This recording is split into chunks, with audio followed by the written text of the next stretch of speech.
नमस्कार। मैं राजनीतिक परिवार में पैदा हुआ। जब मैं छोटा सा था 1980 में प्रियंका और मैं घर में लेई बनाते थे, रात को निकलकर पोस्टर चिपकाते थे। चुनाव समझता हूं। 20 साल से मैं स्वयं चुनाव लड़ रहा हूं।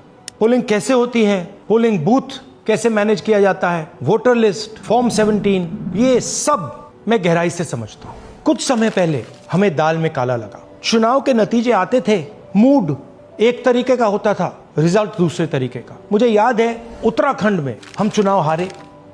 बाद में मैंने कैंडिडेट से पूछा कि जहां रोड शो हुआ था वहां जाके देखिए हमें कितने वोट मिले। हजारों लोग आए थे, पोलिंग बूथ में किसी ने वोट नहीं किया।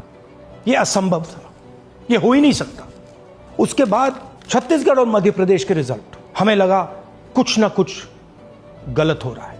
2018 में मध्य प्रदेश में चुनाव होता है, हम जीतते हैं। हमारी सरकार चोरी हुई थी। 2023 में चुनाव होता है, मैंने अपने आंखों से भारत जोड़ो यात्रा में देखा, भयंकर एंटी इनकम्बेंसी, और हमें 65 सीट मिलते हैं। इम्पॉसिबल, हो ही नहीं सकता। और फिर महाराष्ट्र में पहली बार हमें सबूत मिला। विधानसभा और लोकसभा के बीच में जादू से नए वोटर आते हैं, और जहां भी इन नए वोटर्स ने वोट किया वहां वोट बीजेपी को गया। महाराष्ट्र चुनाव के बाद जब हमें डाउट हुआ, हमारे गठबंधन के सारे नेताओं ने प्रेस कॉन्फ्रेंस किए और हमने इलेक्शन कमीशन से कहा कि आप हमें वोटर लिस्ट दीजिए, वीडियो रिकॉर्डिंग दीजिए। इलेक्शन कमीशन ने मना किया।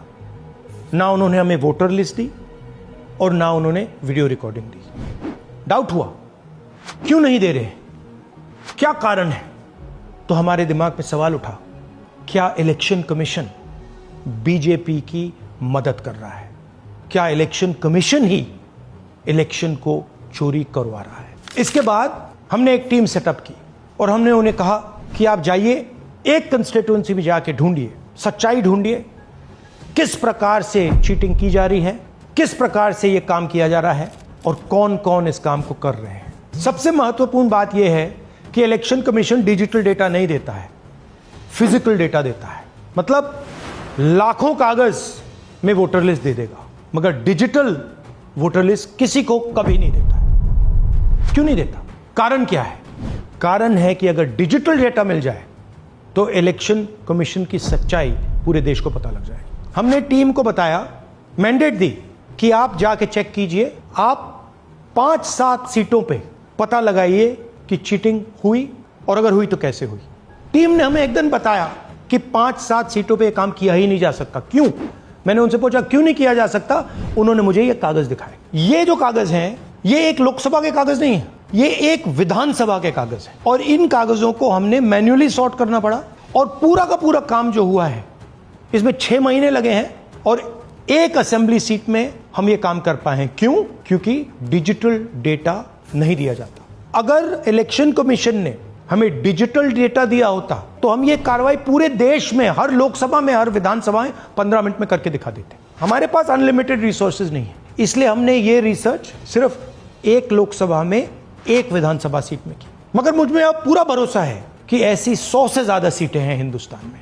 जो यहां हुआ है उन सीटों में भी हुआ है।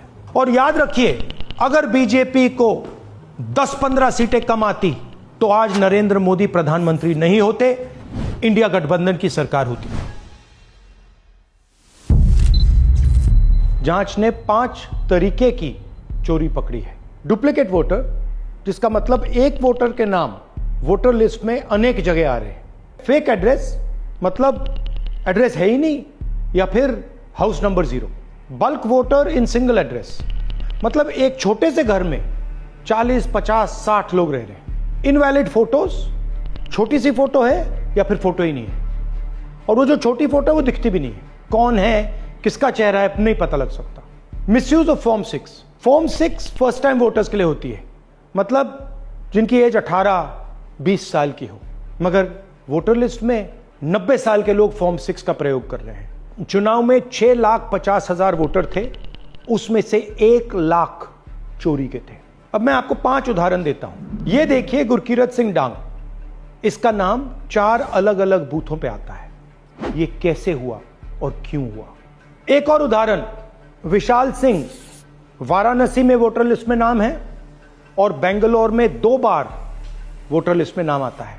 क्या ये वाराणसी में वोट कर रहे हैं या बेंगलोर में वोट कर रहे हैं या दोनों जगह वोट कर रहे हैं? एक और उदाहरण देखिए, हाउस नंबर 0। तो आपने कभी सुना है हाउस नंबर 0? हमने तो नहीं सुना था, मगर बेंगलोर में हजारों हाउस नंबर 0 हैं वोटर लिस्ट पे। हाउस नंबर 35 की कहानी सुनिए। छोटा सा घर है, ज्यादा से ज्यादा 4 लोग रह सकते हैं, मगर इस 35 में 80 लोग वोटर लिस्ट में रजिस्टर्ड है। ये ईआरओ ने कैसे अप्रूव किया, क्यों अप्रूव किया, पता लगाना है। अच्छा, अब ये देखिए वोटर लिस्ट, इनकी फोटो देखिए, या फोटो है ही नहीं या फिर छोटी छोटी फोटो है तो दिख नहीं सकती। इन वोटर आईडीज पे वोट दिया गया है। अब मैं आपको बताता हूं शकुन रानी की कहानी। फर्स्ट टाइम वोटर बनी है, 70 साल की आयु है। एक बार फॉर्म 6 का प्रयोग किया और उसके कुछ ही महीने बाद दूसरी बार फॉर्म 6 का प्रयोग होता है। 2 बार इनका नाम वोटर लिस्ट में आता है और फर्स्ट टाइम वोटर की लिस्ट में आता है। ये फर्स्ट टाइम वोटर हो ही नहीं सकती। तो क्या शकुन रानी जी ने वोट किया या किसी और ने शकुन रानी जी के लिए वोट किया? ये ही छुपाने के लिए सीसीटीवी का डेटा हमें नहीं दिया जा रहा है। और ये शकुन रानी जी अकेली नहीं है, ऐसे हजारों लोग हैं जिन्होंने फॉर्म 6 का प्रयोग करके 2-3 बार वोटर लिस्ट में नाम डाला है। हमने पहले इलेक्शन कमीशन से इलेक्ट्रॉनिक वोटर लिस्ट मांगी थी, सीसीटीवी फुटेज मांगी थी। उन्होंने अपना काम नहीं किया, हमें नहीं दिया। फिर हमने अपना इन्वेस्टिगेशन कराया, आरटीआई भरे और हमारे पास डेटा आया। भाइयों और बहनों, सच्चाई यह है कि हिंदुस्तान में इलेक्शन कमीशन और बीजेपी मिलकर इलेक्शन चोरी कर रहे हैं। यह पूरा का पूरा सबूत ब्लैक एंड व्हाइट में आज हमने आपको दिया है। इलेक्शन कमीशन जानता है कि हमने उनकी चोरी पकड़ ली है, इसीलिए एसआईआर आया है। यह एसआईआर जो है इंस्टीट्यूशनलाइज चोरी है। इलेक्शन कमीशन खुलकर बिना डरे बीजेपी के साथ मिलकर चोरी कर रहा है। और ये जो एसआईआर है, इसका लक्ष्य गरीबों का जो हक है, उनका वोट जो है, उनसे चोरी करने का है। मैं आपको एक और बात बताना चाहता हूं। इस पूरी इन्वेस्टिगेशन में हमने वोटर एडिशन को देखा है, मगर जितना एडिशन होता है शायद उससे ज्यादा डिलीशन होता है, सबट्रैक्शन होता है। तो ये सिर्फ एक मेन तरीका हमने पकड़ा है, दूसरे तरीके पे हमने इन्वेस्टिगेशन की ही नहीं है अभी। मैं इलेक्शन कमीशन और इलेक्शन के ऑफिसर्स को साफ कह रहा हूं, आप जो कर रहे हो गलत कर रहे हो, ये ट्रीजन है, देश के खिलाफ है। ये मत भूलिए, टाइम आएगा हम आपको पकड़ेंगे, बचने वाले नहीं हो। It is critical that we expose voter चोरी।